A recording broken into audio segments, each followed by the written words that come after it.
Mitochondria. So there's these little factories in your cells that are in charge of making energy. You must have learned this at school. You know, the mitochondria is the factory of the cell.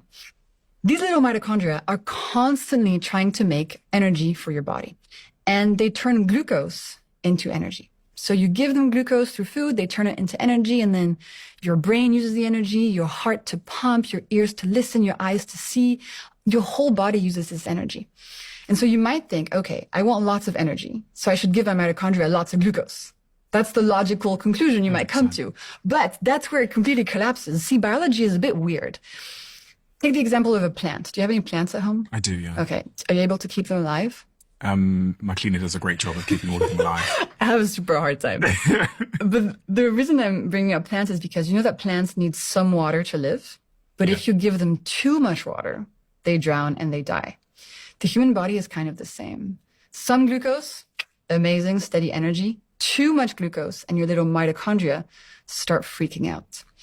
They get overwhelmed by too much glucose arriving their way. They kind of go on strike. And I'm French, so I know. But they sort of go on strike and they get overwhelmed and stressed out and they're not able to make energy effectively anymore because we're overloading them with too much glucose to process.